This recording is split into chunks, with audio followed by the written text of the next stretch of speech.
All right, just a quick lunchtime get around with the engine out of the Shop Dyna. So I've put in a 264 Screamin Eagle cam set. So I've just gone through some lift to check piston and valve clearance. Now, the piston and valve on this is working with a flat top piston, which is the male product that comes with the 110 kit. So I haven't gone into a dome top piston as yet. However, with that lift and duration of that camshaft, which is very similar to an S&S 640 cam set, I do want to do pre-checks, because running into where we are at the moment with cylinder pressure wise on compression factors, this camshaft has got a 60-degree intake valve closing time after bottom dead center. So this bike would lose obviously bottom end torque allowance.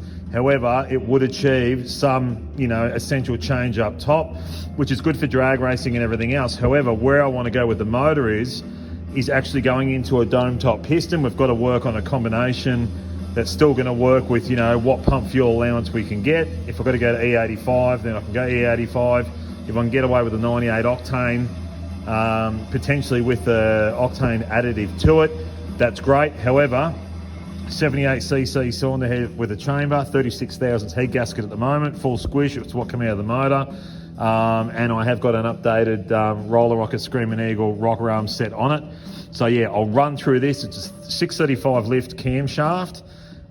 Duration is slightly different than what the S&S 640 is. However, I had these camshafts. I still believe are going to work quite nicely in this combination, but just pre-checking stuff right now. I'll take the cylinder head off and see how we've gone with our piston to valve clearance on what this duration and lift camshaft is.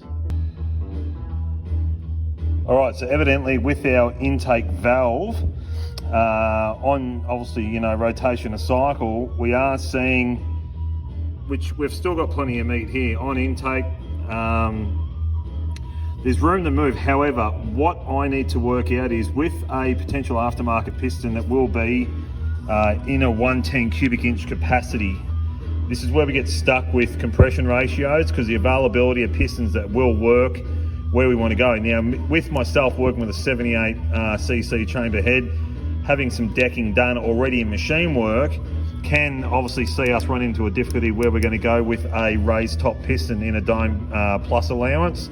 Now, I'll take a measurement. Obviously, there's still plenty of area here to work. However, going into something that is available could be pushing the limit a little bit too far, potentially, maybe, when it comes to the dome top plus CC allowance to go into a compression factor of what. I would like to see more compression with this, knowing that with the camshaft combination going in, that it has got that little bit more cylinder pressure down low, so then obviously we're not falling off too hard off the bottom, but still trying to keep it fairly stable. And then midway to top end, we've got plenty of torque, horsepower happening, so we can see the thing go a little bit better and have a bit more stance for what it is. So a touch there, but coming on the lift with intake, I'll measure that up now, and then I think I'm gonna have to just, eventually order the pistons and get them in and get a check done and just make sure clearance is there and make sure it marries up in a compression ratio that obviously is going to be, allowable for what we're trying to achieve with this 4-inch bore.